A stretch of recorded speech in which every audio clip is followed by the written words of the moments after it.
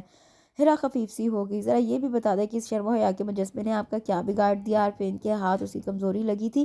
وہ شرارتی مسکراہٹ ہونٹوں پہ سجائے اسے بغور دیکھنے لگا، ارادہ اسے چھیڑنے کا تھا۔ یالے نے سوچتی نظروں سے عارفین کو دیکھا، پھر اس کی بات پر غور کرنے کے بعد اپنے بلا سوچے سمجھے بولنے پر جی بھر کے پچھتائی۔ وہ آگے سے کچھ نہیں بولی تھی، بس جی بھر کے عارفین کو گھورنے لگی۔ اوکے بابا، سوری، میں کچھ نہیں پوچھتا، یہ آپ کا پرسنل میٹر ہے۔ عارفین نے ڈرنے کی بھرپور اداکاری کی تھی۔ عارفین بھائی، اگر آپ چاہتے ہیں کہ آپ کی بیگم کے سامنے آپ کی درگت نہ بنے تو کچھ بھی فضول نہیں بولیے گا۔ اس نے انگشت شہادت اٹھا کر دھمکی دی۔ کہا نا سوری، میں بھول گیا تھا کہ یہ حق تو آپ کو حاصل ہے۔ پھر سے جملہ کسا۔ پھپھو دیکھ رہی ہیں آپ انہیں؟ اس نے رابعہ سے شکایت کی، جو خود بھی منہ نیچے کیے مسکرا رہی تھی، مگر یالے کے بولنے پر فوراً سے مسکراہٹ چھپائی، کہیں وہ ناراض نہ ہو جائے۔ عارفین، بری بات، تنگ مت کرو۔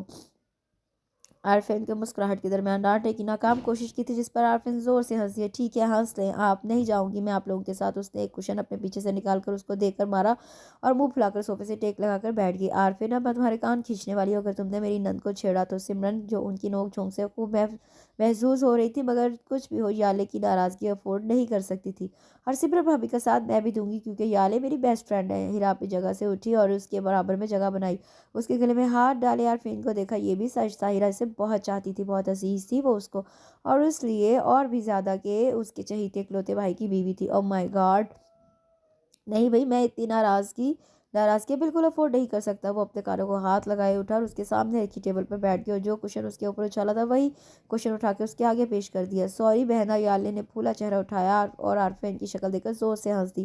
عارفین بھائی، سچی یہ مسکین سی صورت بنائے بہت برے لگ رہے ہیں آپ۔ اس سے وہ کشن اس کے ہاتھ سے چھین کر پھر سے اسی پر اچھال دیا۔ پگلی، عارفین نے بھی اس کے سر پر شفقت سے چپت لگائی۔ اچھا ویسا ہے کہ تم لوگوں کو جو تیاری کرنی ہے کر لو، ایک ہفتہ ہے تمہارے پاس۔ عارفین نے ان تینوں کو باری باری دیکھا۔ ہاں، یہ آپ ٹھیک بول رہے ہیں، چلو ہیرا، سب سے پہلے شاپنگ کرنی ہے۔ یالا نے کچھ زیادہ ہی جلد بازی دکھائی تھی، اور پھر ایک ہفتے میں بھی اسے لگتا تھا کہ بہت کچھ ادھورا رہ جائے گا، اس لیے وہ وقت ضائع کیے بنا ذہن میں ہی اپنی ضروریات کی چیزوں کی لسٹ تیار کرتی ہوئی ہیرا کا ہاتھ پکڑے وہاں سے اٹھی تھی۔ اللہ خیر، اتنی جلدی نہیں ہے۔ عارفین اگر تیزی سے پیچھے نہ ہٹتا تو یقیناً یالے کا سر بری طرح اس کے منہ پر لگتا۔ او نو، نہیں پلیز یالے، میں تمہارے ساتھ شاپنگ پر نہیں جاؤں گی۔ اس نے ایک جھٹکے سے اپنا ہاتھ اس کے ہاتھ سے چھڑایا، کیونکہ ایک تو یالے کی سستی کی انتہا، اوپر سے جب وہ دکاندار سے 1 گھنٹہ بحث کر کے اپنی مطلوبہ شے نہ لے وہ ہٹتی نہیں تھی۔ وہ کال ہیرا کہ تم تو دکاندار کا بخار ہی بن جاتی ہو۔ یالے نے ہیرا کو گھورا اور عارفین کی طرف نگاہ اٹھائی۔ ارے باپ رے، پلیز میری طرف ان ظالم نظروں سے مت دیکھنا، کیونکہ میں تمہاری کوئی مدد نہیں کر سکتا۔ وہ بھی ہڑبڑا کے وہاں سے اٹھا اور مقصوم کے برابر میں جا کر بیٹھ گیا۔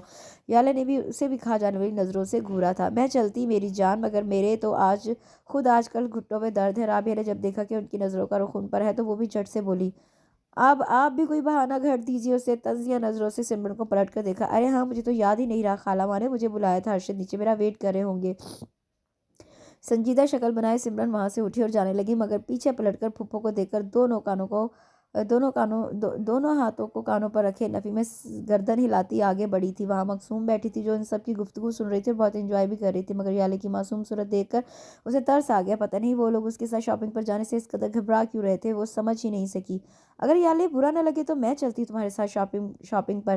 بالآخر اس کو یالے کی روحان سی صورت پر رحم آ گیا، اور مقصوم کی اس خدمت گزاری پر جو وہ یالے کے لیے کرنے جا رہی تھی۔ چاروں نے بیک وقت دیکھا تھا۔ مقصوم ان لوگوں کے اس طرح دیکھنے پر گھبرا کے رہ گئی۔ میں نے کچھ غلط بول دیا؟ اس نے آہستگی سے عارفین سے پوچھا۔ نہیں بیگم صاحبہ، آپ نے کچھ غلط نہیں کہا۔ اب یالے کے ساتھ شاپنگ پر جائیں گی، اس پر ایک بار پھر زیر غور کر لیجئے۔ اور اس سے پہلے کہ عارفین مزید کچھ بولتا، وہ تیزی سے آگے بڑھی۔ عارفین بھائی، زیادہ ورگلانے کی ضرورت نہیں، مقصوم بھابھی چلیں آپ، بلکہ ابھی میرے ساتھ چلیں، مجھے ان لوگوں پر کوئی بھروسہ نہیں۔ اس نے مقصوم کا ہاتھ پکڑا اور بنا کسی سے کچھ کہے اسے لیے نیچے اتری۔ عارفین تو دیکھتا ہی رہ گیا۔ عارفین بھائی، فاتحہ پڑھ لی آپ نے مقصوم بھابھی پر؟ عارفین نے ہیرا کو سوچتی نظروں سے دیکھا تھا۔ کوئی بات نہیں، ابھی آپ کی بھابھی کو تجربہ نہیں ہے، مگر آئی شور کہ نیکسٹ ٹائم ان کی حالت بھی ہم سے کم نہیں ہوگی۔ وہ خود اپنی بھی شاپنگ کرنے کبھی نہیں جائیں گی، ہولے سے مسکرا کے جواب دیا تھا۔ وہ وانیہ کے بیڈ روم میں آئی تو وانیہ کو اپنے وارڈروب کے پاس کھڑا پایا، جو بیساکھی کے سہارے کھڑی جانے کیا کر رہی تھی۔ چھوٹی بیوی کیا کر رہی ہیں؟ لائیں میں کر دوں؟ نوری جلدی سے آگے بڑھی۔ وانیہ نے گردن گھما کر پہلے اسے دیکھا، پھر اپنے پرانے کام میں لگی۔ نہیں میں کر لوں گی، بلکہ تم یوں کرو، میں نے یہ کچھ سوٹ نکالے ہیں، انہیں تم رکھ لو۔ اس نے بیڈ کی طرف اشارہ کیا۔ نوری ان کپڑوں کی طرف بڑھی اور ایک ایک ہینگر اٹھا کر دیکھنے لگی۔ یہ تو بہت خوبصورت ہیں، بالکل نئے لگتے ہیں، ایسا لگتا ہے کہ آپ نے انہیں پہنا بھی نہیں۔ ہاں، یہی سمجھ لو، زیادہ سے زیادہ 1-2 گھنٹے ہی پہنے ہوں گے۔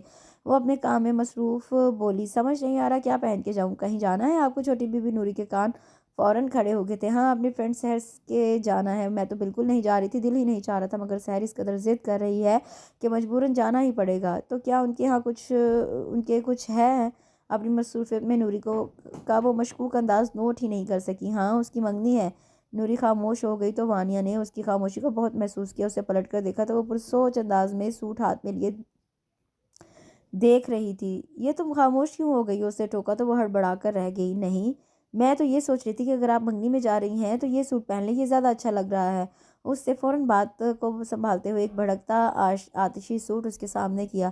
ارے نہیں بھائی، اب دل نہیں کرتا اتنے ڈارک کلر پہننے کا، یہ پاپا کی چوائس تھی تو لے لیا، ورنہ مجھے زیادہ تر لائٹ کلر ہی پسند ہیں۔